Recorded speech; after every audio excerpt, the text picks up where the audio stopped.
میں یہ کہتا ہوں جو یہ سمجھتا ہے کہ نبی صلی اللہ علیہ وسلم نے نہیں کاٹی اس لیے میں نہیں کاٹتا، اس کے لیے وہ افضل ہے، اور جو یہ سمجھتا ہے جو میں نے ثابت کیا ہے پوری گفتگو میں کہ عبداللہ بن عمر اس لیے داڑھی مٹھی کے بعد کاٹتے تھے کہ نبی صلی اللہ علیہ وسلم کی قدرتاً ہی۔ موقف نمبر 4، شیخ زبیر علی زئی رحمہ اللہ خود تو مٹھی کے بعد داڑھی نہیں کاٹتے تھے، میں بھی نہیں کاٹتا، میرے کئی وال آپ دیکھ لیں بڑے ہوئے ہیں، سچی داڑھی الحمدللہ نوبت ہی نہیں آئی، خود نہیں کاٹتے تھے، لیکن مٹھی کے بعد داڑھی کاٹنے کے جواز پر فتویٰ دیتے تھے اور اجماع صحابہ سمجھتے تھے، اور بالکل ٹھیک ہے، کیونکہ دو ہی صحابی ہیں داڑھی بڑھانے کی روایت کرنے والے، سیدنا عبداللہ ابن عمر اور سیدنا ابو ہریرہ رضی اللہ تعالیٰ عنہما، اور دونوں مٹھی کے بعد داڑھی کاٹا کرتے تھے، اور یہ پیٹ اصول ہے محدثین کا کہ راوی حدیث اپنی حدیث کو سب سے بہتر سمجھتا ہے۔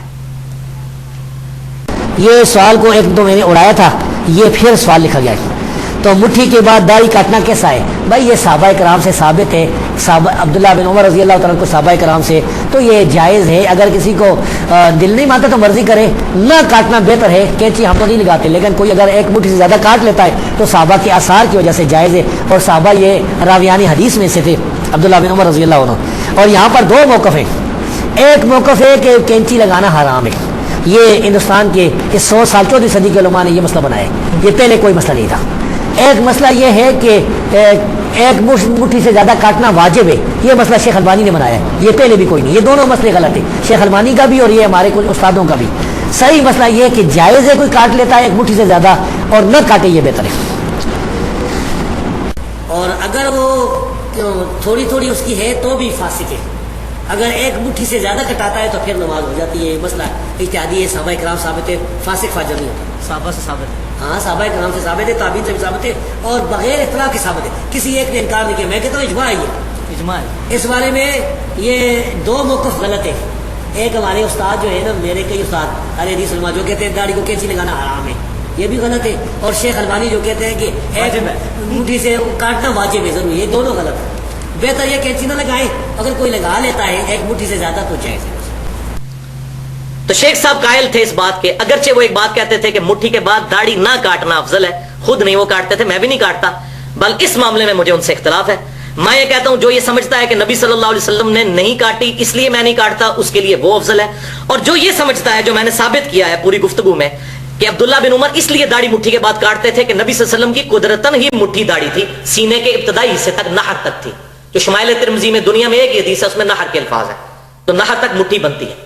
اور شیخ صاحب کو جب میں نے فون میں بتایا کہتے ہیں علی بھائی اتنا بڑی چیز آپ نے ایکسپلور کر دی ہے، میں پریشان تھا کہ عبداللہ بن عمر کیوں مٹھی کے بعد داڑھی کاٹتے تھے، اچھا وہ پھر حضور کی نقل اتارتے ہوں گے کہ میری داڑھی حضور سے لمبی نہیں ہونی چاہیے۔ میں نے کہا شیخ صاحب یہی تو بات میں اتاروں، کہتے ہیں یہ بہت زبردست بات آپ نے ایکسپلور کی ہے، بڑی انہوں نے الحمدللہ میری تائید کی اس حوالے سے، اور میں نے اس پہ پورا لیکچر دیا ہے مسئلہ نمبر 33 کے نام سے، داڑھی کی اہمیت اور اس کی مقدار کے صحیح احکام و مسائل، 1 گھنٹے کی گفتگو ہے داڑھی کے حوالے سے، الحمدللہ ایک ایکسکلوسیو وہ لیکچر ہے اس حوالے سے۔ بہرحال شیخ البانی کا نظریہ جو ہے وہ بہت سخت ہے، وہ کہتے ہیں مٹھی کے بعد داڑھی رکھنا حرام ہے۔ اب لینا اپنے بزرگوں کی بھی خبر، زبیر علی زئی صاحب کے تو سارے پیچھے پڑ گئے کہ انہوں نے کہا جائز ہے، تو شیخ البانی جو مفتی اعظم سعودی عرب، محدث اعظم سعودی عرب رہے ہیں، وہ تو کہتے ہیں مٹھی کے بعد داڑھی کاٹنا واجب ہے، ان کی نیٹ پہ تصویریں رکھی ہیں، مجھ سے چھوٹی داڑھی ہے ان کی، جو کہتے ہیں البانی رحمہ اللہ، تو ان کا تو یہ موقف تھا، تو وہ دوسری ایکسٹریم پہ چلے گئے، تو درمیان کا راستہ وہی ہے جو شیخ صاحب نے الحمدللہ اس حوالے سے اختیار کیا۔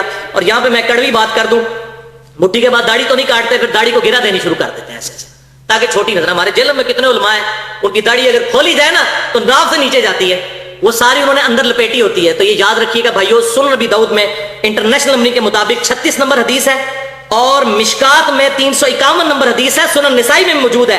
شیخ البانی بھی صحیح کہتے ہیں، شیخ زبیر علی زئی صاحب بھی اس پہ صحت کا حکم مشکات میں لگایا 351 نمبر حدیث پہ کہ آپ صلی اللہ علیہ وسلم نے ارشاد فرمایا محمد صلی اللہ علیہ وسلم اس سے بری ہیں جو اپنی داڑھی کو گرا لگاتا ہے۔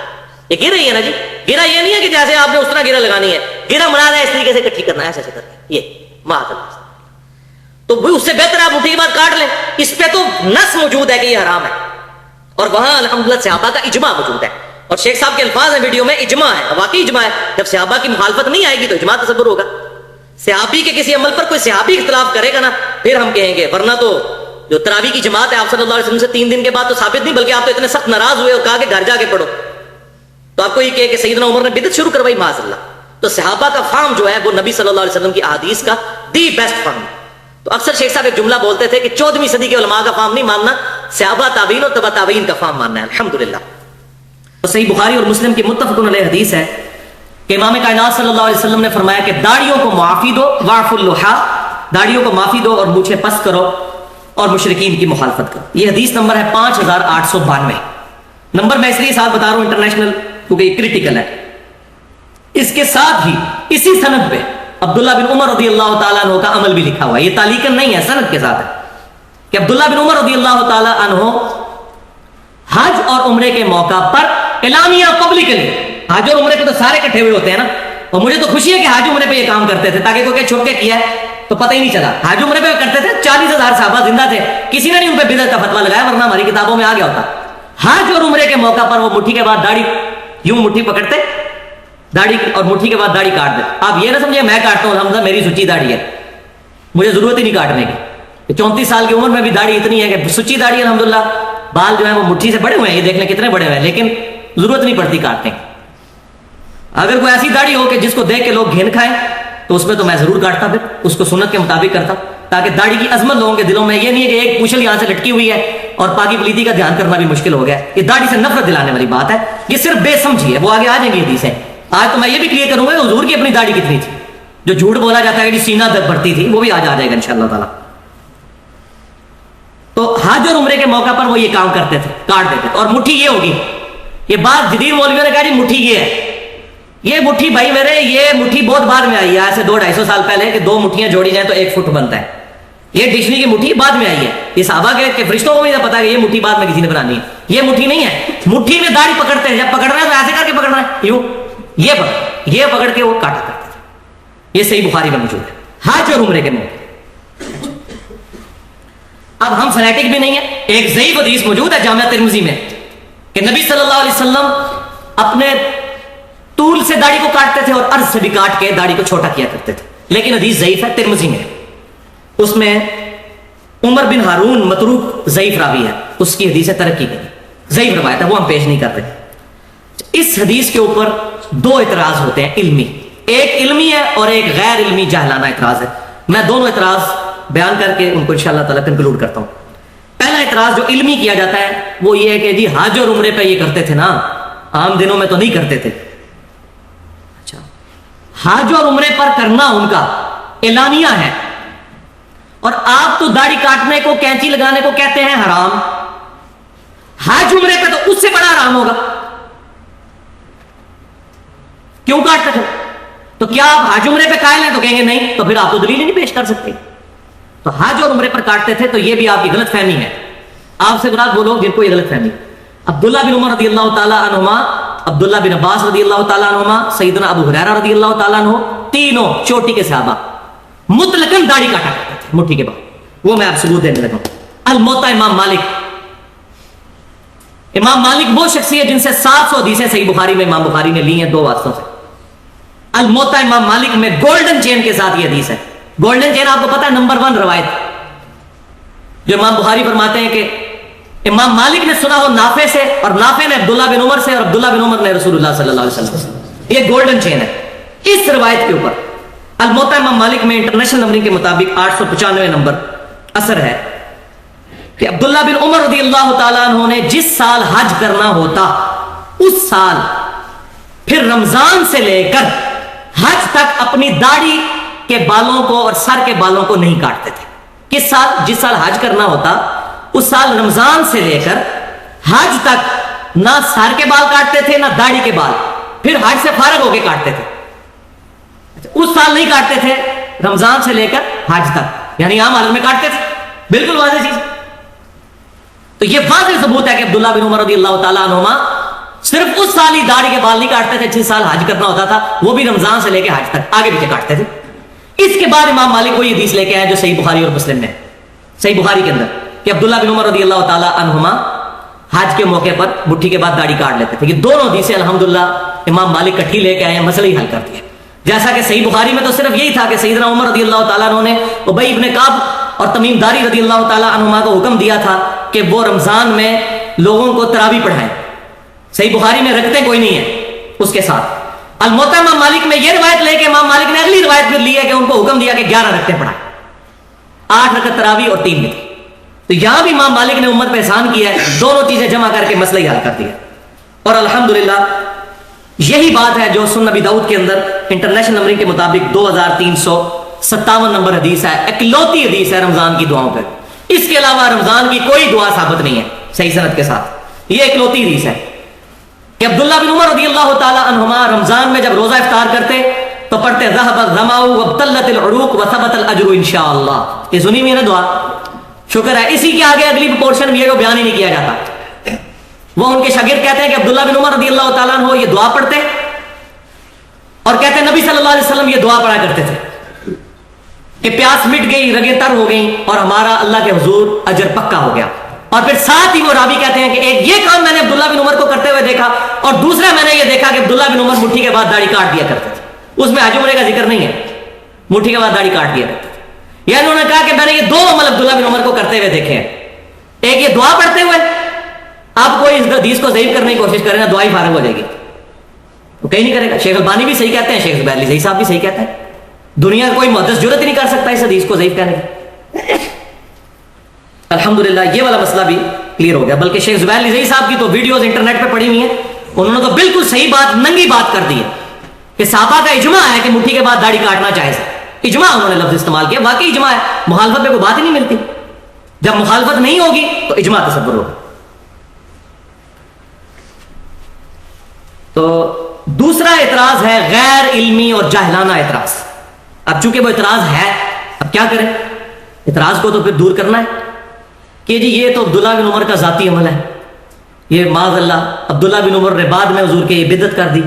نبی صلی اللہ علیہ وسلم تو ثابت تو نہیں ہے. ہم نے تو دیکھنا ہے نبی صلی اللہ علیہ وسلم نے کیا کیا. عبداللہ بن عمر نے ان کے اگر خلاف کیا ہے تو یہ خلاف کا ڈیسیژن آپ کریں گے؟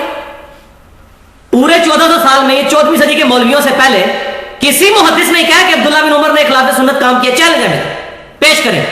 حدیث کے بڑے بڑے امام گزرے ہیں, وہ تو اس کو فہم سمجھتے ہیں عبداللہ بن عمر کا, کہ انہوں نے تو صحیح فہم استعمال کیا کہ عبداللہ بن عمر رضی اللہ تعالیٰ عنہ صحابی ہیں, ان کا عمل بھی ہمارے لیے حجت ہے.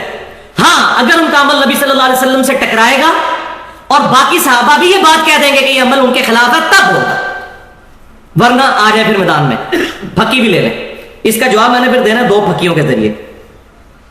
پہلی پھکی یہ ہے کہ نبی صلی اللہ علیہ وسلم نے کتنے دن تراویح جماعت سے پڑھی ہے؟ 3 دن. صحیح بخاری اور مسلم میں تمام ذخیرہ حدیث میں موجود ہے. اب جو چوتھے دن پڑھے گا وہ نبی صلی اللہ علیہ وسلم کی سنت پہ تو عمل نہیں کر رہا.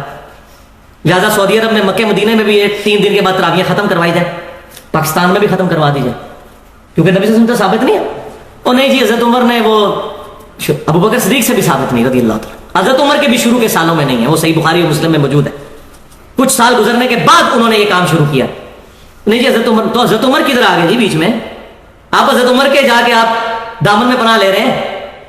اب کہاں گیا مسئلہ کہ نبی صلی اللہ علیہ وسلم کا عمل ہم نے دیکھنا ہے تو بند کروائے. جو چندے اکٹھے کرتے ہیں رمضان کے اندر 27 دن چندے اکٹھے کرنے ہوتے ہیں نا, تو بند کروائے. 3 دن کے بعد تراویح تالا لگائے مسجدوں کو, فرض نماز کے بعد بند کروائے. انہیں جی صحابہ کا عمل ہے. اور بھائی اب آپ کو بات سمجھ آئے گی کہ صحابہ کرام کا اگر اجماع ہو جائے اور صحابہ میں اختلاف نہ پایا جاتا ہو, وہ عمل اسی طریقے سے حجت ہے جس طرح کہ نبی صلی اللہ علیہ وسلم کا اپنا عمل. کسی بھی صحیح حدیث سے یہ ثابت نہیں کہ نبی صلی اللہ علیہ وسلم نے ظہر کی 4 رکعتیں ایک سلام سے پڑھی ہوں. آپ 2 سلام سے پڑھتے تھے, 2 الگ. یہ صحابہ سے ثابت ہے ایک سلام سے پڑھنا. ہم اسی لیے جائز سمجھتے ہیں. کوئی نہیں کہتا کہ جی حضور سے ٹکرا رہا ہے لہذا آپ 2 کر کے پڑھیں لہذا سے, وہ بھی افضل ہے, یہ بھی جائز ہے. تو یہ مسئلہ سمجھیں, غیر مقلد نہ بنے, نہ مقلد بنے نہ غیر مقلد بنے, متبع سنت بنے. غیر مقلد تو منکرین حدیث بھی ہیں جو اپنی مرضی سے رزلٹ نکالتے ہیں. غیر مقلد تو غلام پرویز بھی تھا جو اپنی مرضی سے رزلٹ نکالتا تھا. سر سید احمد خان دین کا جنازہ نکالا ان لوگوں نے. غیر مقلد تو وہ بھی تھے. نہ مقلد نہ غیر مقلد, متبع سنت اور سلف کے منہج پر کتاب و سنت کو سمجھے. تو یہ تو ہوگی پہلی پھکی. اب دوسری پھکی ہے, یہ ہے وہ خطرناک پھکی جس کی وجہ سے الحمدللہ سارے علماء کا ہاضمہ جو ہے وہ صحیح ہو چکا ہے جب سے یہ حدیث میں نے نکالی ہے باہر. الحمدللہ بڑے بڑے علماء کی زبانیں بند ہو گئی ہیں اس کی وجہ سے. اب تو ڈرتے ہیں اس مسئلے کو ہاتھ ڈالتے ہوئے. یہ حدیث, یہ میں کوئی علماء کی توہین نہیں کر رہا, نہ میں کوئی نئی چیز پہ, اگر میں نے کوئی حدیث گاڑ لی ہے خود تو پھر بھائی ان کسی کی وراثت نہیں ہے. ذالک فضل اللہ یؤتیہ من یشاء, اللہ تعالیٰ جس کو عطا فرماتا ہے. یہ پھکی نمبر 2 یہ ہے کہ رسول اللہ صلی اللہ علیہ وسلم کی اپنی داڑھی کتنی تھی. عبداللہ بن عمر پہ حملہ ہوا ہے تو ہم تو دفاع کریں گے. عبداللہ بن عمر کو فتح مکہ کے موقع پہ تو مسلمان نہیں ہوئے, یہ تو سابقون الاولون ہے. ہم تو دفاع کریں گے ان کا کہ عبداللہ بن عمر رضی اللہ تعالیٰ عنہ پر غلط ایلیگیشن لگائی گئی. اب یہ مسئلہ سن لیجئے کہ عبداللہ بن عمر رضی اللہ تعالیٰ عنہما پر جو یہ ایلیگیشن لگی، عبداللہ بن عمر رضی اللہ تعالیٰ عنہما کیوں مٹھی کے بعد داڑھی کو کاٹا کرتے تھے، یہ مسئلہ اب آپ سمجھ لیں. اس کی وجہ کیا ہے؟ یہ علماء کو سمجھ نہیں آتی تھی کہ یار اتنا تقوی کا پہاڑ یہ کام کیوں کرتا تھا. یہ مسئلہ الحمدللہ اس حدیث نے حل کیا جو ایک ہی اکلوتی حدیث ہے ذخیرہ حدیث میں، جس کا غلط ترجمہ پبلک میں چل رہا ہے. حضور کی داڑھی سینہ بھرتی تھی، حضور کی داڑھی سینہ بھرتی تھی، معاذ اللہ استغفر اللہ. اتنا بڑا جھوٹ نبی صلی اللہ علیہ وسلم پر باندھا جاتا ہے. وہ حدیث کا ترجمہ ہی غلط کرتے ہیں. وہ حدیث میں آپ کو بتاتا ہوں کہاں پہ موجود ہے. ایک ہی حدیث ہے دنیا میں جس میں نبی صلی اللہ علیہ وسلم کی داڑھی کی حیت بتائی گئی، اور وہ حدیث ہے شمائل ترمذی کے اندر. امام ابو عیسیٰ محمد بن عیسیٰ ترمذی رحمۃ اللہ علیہ المتوفى 279 ہجری 417 احادیث کا مجموعہ انہوں نے شمائل ترمذی جمع فرمایا، جس کے اندر انہوں نے نبی صلی اللہ علیہ وسلم کے گیٹ اپ سے متعلق احادیث جمع کی ہیں. آپ صلی اللہ علیہ وسلم کی داڑھی مبارک کیسی تھی، بال مبارک کیسے تھے، لباس مبارک کیسا تھا، پگڑی کس کس کلر کی استعمال کرتے تھے، رہن سہن کیسا تھا. شمائل ترمذی اس میں انٹرنیشنل نمبرنگ کے مطابق 412 نمبر حدیث ہے، آخری چیپٹر میں، جس چیپٹر کا نام ہے نبی صلی اللہ علیہ وسلم کو خواب میں دیکھنے کا بیان. اور الحمدللہ دارالسلام والوں نے اس حدیث کا ترجمہ بھی چھاپ دیا ہے. کتاب کا نام ہے آنۂ جمال نبوت صلی اللہ علیہ وسلم. یہ دارالسلام سے آپ کتاب لے لیں. اہل حدیث کے بہت بڑے تھم پاکستان کے اندر شیخ الحدیث حافظ عبدالستار حماد، ان کا ترجمہ ہے، دارالسلام نے چھاپا ہے. یہ حدیث انہوں نے اس میں لی ہے. ترجمہ میں ان کا بیان کروں گا تاکہ مسئلہ حل ہو جائے، کسی کو اختلاف نہ رہے. حدیث کیا ہے کہ یزید الفارسی رحمۃ اللہ علیہ جو مصحف لکھا کرتے تھے، شمائل ترمذی میں یہ روایت یہاں سے شروع ہوتی ہے. وہ ایک دن عبداللہ بن عباس رضی اللہ تعالیٰ عنہ کے پاس آئے اور کہنے لگے کہ میں نے نبی صلی اللہ علیہ وسلم کو خواب میں دیکھا ہے. تو عبداللہ بن عباس رضی اللہ تعالیٰ عنہ نے فوراً فرمایا کہ بیان کرو، کیونکہ میں نے نبی صلی اللہ علیہ وسلم سے یہ بات سنی. اور کیا سنا؟ وہ بخاری اور مسلم نبی ہے کہ جس نے خواب میں مجھے دیکھا اس نے مجھے کو دیکھا، میری شکل میں شیطان نہیں آ سکتا جو میری شکل اپنی ہے. تو اس تابعی نے پھر وہ ڈیٹیل سے خواب بیان کی اپنی. اس خواب کے اینڈ پہ عبداللہ بن عباس رضی اللہ تعالیٰ عنہ نے مور لگائی اور فرمایا کہ جو تو نے خواب بیان کیا اگر تو اپنی زندگی میں بھی نبی صلی اللہ علیہ وسلم کو دیکھتا تو اس سے مختلف نہ پاتا. ایگزیکٹ یہی حلیہ نبی صلی اللہ علیہ وسلم کا تھا. یہ وہ حدیث ہے جس کی وجہ سے وہ داڑھی والے مسئلے میں کہتے ہیں سینہ بھرتی تھی، وہ ترجمہ غلط کرتے ہیں. ترجمہ انہوں نے صحیح کیا دارالسلام والوں نے الحمدللہ. وہ حدیث میں بیان کرتا ہوں. انہوں نے کیا کہا؟ انہوں نے کہا کہ میں نے نبی صلی اللہ علیہ وسلم کو دیکھا، آپ کا قد مبارک نہ بہت لمبا تھا نہ بہت چھوٹا بلکہ درمیانہ تھا. آپ صلی اللہ علیہ وسلم کا رنگ مبارک نہ بہت سفید تھا نہ بہت سیاہ تھا بلکہ گندمی مائل سفید تھا اور سرخ تھا. اور آپ صلی اللہ علیہ وآلہ وسلم کی آنکھیں مبارک سرمگی تھی. آپ صلی اللہ علیہ وسلم کا چہرہ مبارک خوبصورت اور گول تھا. آپ صلی اللہ علیہ وآلہ وسلم کی داڑھی مبارک انتہائی گھنی اور پورے چہرے پر پھیلی ہوئی تھی اور سینے کے اس حصے تک تھی جس کو نحر کہتے ہیں. یہ نحر عربی زبان کا لفظ مان، نحر. جائیں عربی کی ڈکشنری کھولیں، نحر کسے کہتے ہیں؟ نحر کہتے ہیں اس ہڈی کو جو یہ ہڈی یہاں سے شروع ہو کے شولڈر تک جاتی ہے، اس تک. یہ نحر آپ کرتے ہیں نا اونٹ کو بھی، تو نحر یہاں کرتے ہیں، اس کو پیٹ میں چلاتے ہیں، سینے میں، گردن کا وہ حصہ جو سینے سے ملا ہوتا ہے اس کو عربی زبان میں نحر کہتے ہیں. نحر یعنی نبی صلی اللہ علیہ وسلم کی داڑھی یہاں تک تھی، سینے پر تھی اس حصے تک جس کو نحر کہتے ہیں. میری بھی تقریباً ادھر تک پہنچ چکی ہے. نحر یہ نرم حصہ جہاں سے ختم ہوتا ہے اور یہ ہڈی شروع ہوتی ہے، نحر. نحر. اور الحمدللہ ترجمہ دارالسلام نے بالکل صحیح کیا ہے کہ نبی صلی اللہ علیہ وسلم کی داڑھی مبارک گنجان، چہرہ مبارک کا احاطہ کیے ہوئے اور سینے کے ابتدائی حصے پر پھیلی ہوئی تھی. سینے کے ابتدائی حصے، یہاں سے سینہ شروع ہوتا ہے، ناف تک رہتا ہے سینہ. یہ ابتدائی حصہ ہے، آخری حصہ ناف ہے، یہاں تک پھیلی. اللہ تعالیٰ جزائے خیر دے، بالکل صحیح ترجمہ کیا. جا کے ڈکشنری دیکھ لیں نحر. اس حدیث کو پڑھنے کے بعد یہ ہے جس کا غلط ترجمہ کیا سینہ بھرتی تھی اور کوئی کہتا ہے ناف سے نیچے تھی. معاذ اللہ، اتنی توہین کرتے ہیں. نبی صلی اللہ علیہ وسلم کی شکل مبارک ایسی ہوگی کہ لوگ دیکھ کے گھین کھا جائیں. اٹریکٹفل پرسنالٹی تھی آپ صلی اللہ علیہ وسلم. یہ نہیں ہے کہ جناب وہ بالکل جا رہی ہے، پاکی پلیدی کا بھی دھیان نہیں ہے، ایسی نہیں تھی داڑھی مبارک. جھوٹ. نحر، یہ نحر تک تھی. ہاں یہ تھی کہ وہ گنجان تھی، نحر. اب یہ دیکھیں ذرا، یہ میرا اجتہاد ہے جس پہ علماء پریشان ہے. یہاں رکھیں مٹھی اور یہ داڑھی دیکھیں بالکل نحر پہ آتی ہے. تو عبداللہ بن عمر رضی اللہ تعالیٰ عنہ مٹھی کے بعد داڑھی اس لیے کاٹتے تھے کہ اپنی داڑھی کو حضور کی طرح کرنے کی کوشش کرتے صلی اللہ علیہ وسلم. کیوں؟ یہ وہ شخص ہے جس نے صحیح بخاری اٹھا کے دیکھیں حج کے سفر کے دوران وہاں سواری بٹھائی جہاں نبی صلی اللہ علیہ وسلم بٹھاتے تھے, وہاں پیشاب کیا جہاں نبی صلی اللہ علیہ وسلم پیشاب کرتے تھے, وہاں بیٹھ کے کھانا کھاتے تھے جہاں نبی صلی اللہ علیہ وسلم کھانا کھاتے تھے, ایک ایک چیز کو کاپی کرتے تھے. اسی طریقے سے وہ داڑھی کو بھی کاپی کرتے تھے کہ میری داڑھی نبی صلی اللہ علیہ وسلم کی طرح نظر آنی چاہیے, اس لیے وہ مٹھی کے بعد داڑھی کاٹ دیا کرتے تھے. الحمدللہ یہ صدیوں سے مسئلہ جو تھا یہ ریزالو ہوئے ہمارے اس اجتہاد کے ساتھ, اور الحمدللہ یہ جب چیز سامنے آئی ہے اب کسی کی ضرورت نہیں کہ اس کا کوئی علمی جواب دے سکے الحمدللہ. تو لیکن یہ فرقہ واریت سے بالا تر ہو کر چیزوں کو سننا چاہیے. داڑھی کو مذاق نہ بنائیں, میں نہیں کاٹتا مٹھی کے بعد, دیکھ لیں میرے بات, لیکن میں مسئلہ غلط, میں پینٹ نہیں پہنتا لیکن جائز سمجھتا ہوں اس کو. اپنا کرنا نہ کرنا اور چیز ہے لیکن شرعی فتویٰ نہیں لگے.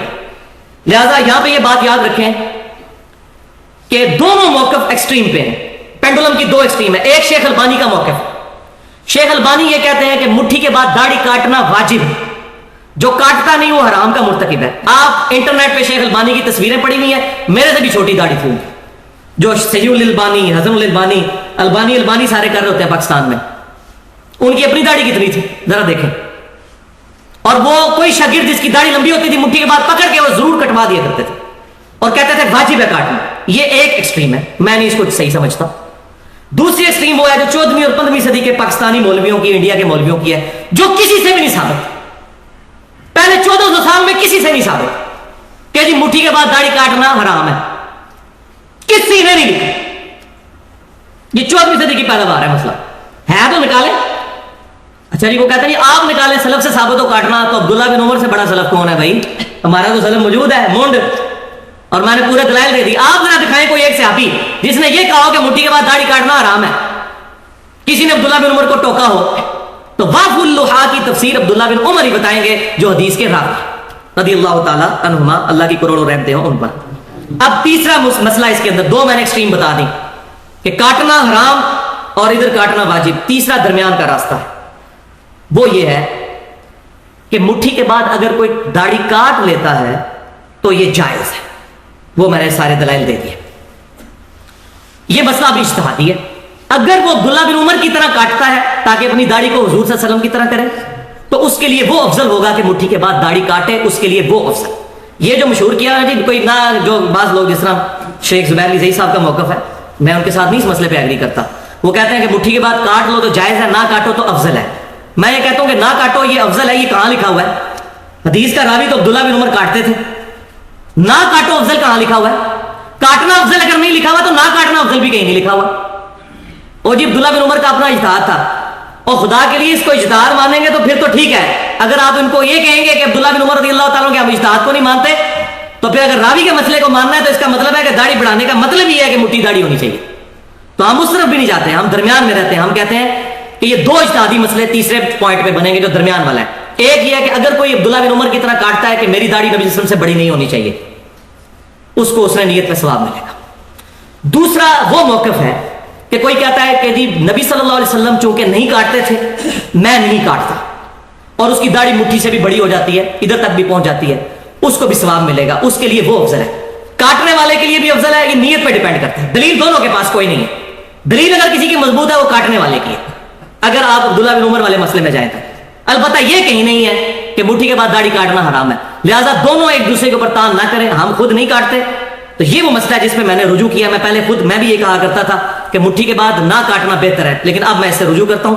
میرا موقف یہ تمام دلائل کے بعد یہ ہے کہ مٹھی کے بعد نہ کاٹنا بہتر اس کے لیے ہے جو یہ سمجھتا ہے کہ نبی صلی اللہ علیہ وسلم نے نہیں کاٹی, اور مٹھی کے بعد کاٹنا بہتر اس کے لیے ہے اور افضل ہے اس کے لیے جو اپنی داڑھی کو نبی صلی اللہ علیہ وسلم کی طرح کرنے کی کوشش کرتا ہے, اور جس میں ہمارے سلف ہیں عبداللہ بن عمر رضی اللہ تعالیٰ عنہ. تو میں نے یہ بتا دیا, پہلے بھی میں بتا چکا ہوں, میں دوبارہ ریپیٹ کر دیتا ہوں.